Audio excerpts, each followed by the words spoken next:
नमस्कार। आप सब मुश्किलों में फंसकर हौसला हार जाते होंगे, लेकिन आज ये कहानी आपको प्रेरित करेगी कि किसी भी मुश्किल वक्त में आपको हिम्मत नहीं हारनी चाहिए।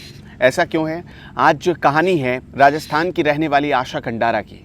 आशा कंडारा दरअसल जोधपुर में रहती हैं और वो एक सफाई कर्मी के तौर पर वहाँ के नगर निगम में काम कर रही थी। आशा कंडारा की जो शादी हुई वो उनके 12वीं पास करने के बाद ही हो गई, यानी कि जब तक वो बालिग होती उससे पहले ही उनके घर वालों ने अपनी आर्थिक स्थिति के हिसाब से उनकी शादी करवा दी। घर वाले उतने मजबूत नहीं थे आर्थिक तौर पर, इसलिए आशा की बचपन में ही शादी करवा दी गई। शादी होने के कुछ ही दिन बाद वो माँ भी बन गई और ऐसे में माँ को पालते हुए अपने सपने पूरा करना आशा के लिए आसान नहीं था। लेकिन जैसा कि उनका नाम है आशा, उन्होंने आशा बिल्कुल भी नहीं छोड़ी। अब यहाँ पर आपको ये भी जानना पड़ेगा कि आशा आखिर बनना क्या चाहती थी। आशा जब पढ़ाई कर रही थी तब उन्हें ये ख्वाहिश थी कि वो सेना में भर्ती हों, वो आर्मी ज्वाइन करें। उसके बाद जब वो धीरे धीरे बड़ी हुई तब उनकी ख्वाहिश हुई कि वो एक अफसर बने, क्योंकि आर्मी की उम्र निकल गई थी, उनकी शादी हो गई, उनके बच्चे हो गए और बच्चे पालते हुए जिस घर में उनकी शादी हुई थी वहाँ भी कोई आर्थिक तौर पर उन्हें कोई सहायता नहीं मिली या संबल नहीं मिला। नतीजा ये हुआ कि आशा मानसिक रूप से और आर्थिक रूप से बहुत पिछड़ती चली गई, लेकिन फिर भी आशा ने हिम्मत बनाए रखा।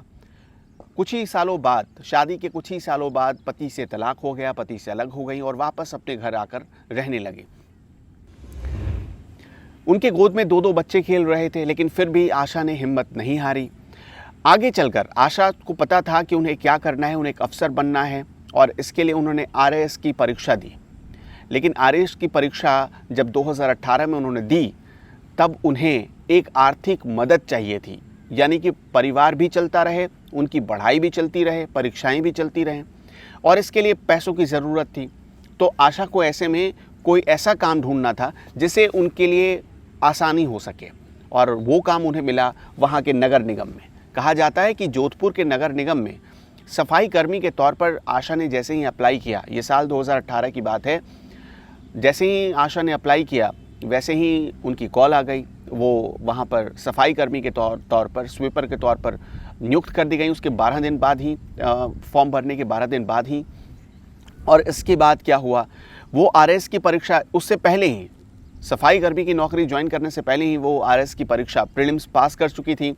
मेंस की तैयारी कर रही थी, मेंस उन्होंने दिया, मेंस भी पास कर लिया बाद में। और मेंस पास करने के बाद अब उन्हें उम्मीद बन गई थी कि वो ज़रूर एक अधिकारी के तौर पर चुनी जाएंगी और आखिरकार यही हुआ। इंटरव्यू हुआ और जब एक दिन पहले रिज़ल्ट आया तब आशा की खुशी का कोई ठिकाना नहीं रहा। जिन खुशियों को उन्होंने अपने उम्र के पिछले 12-13 सालों में गंवा दिया, लुटा दिया, वो खुशियाँ वापस उन्हें मिल रही हैं। वो एक अधिकारी बन चुकी हैं, उन्होंने आरएएस की परीक्षा पास कर ली है और आशा कंडारा लोगों के लिए भी एक प्रेरणा बन गई है।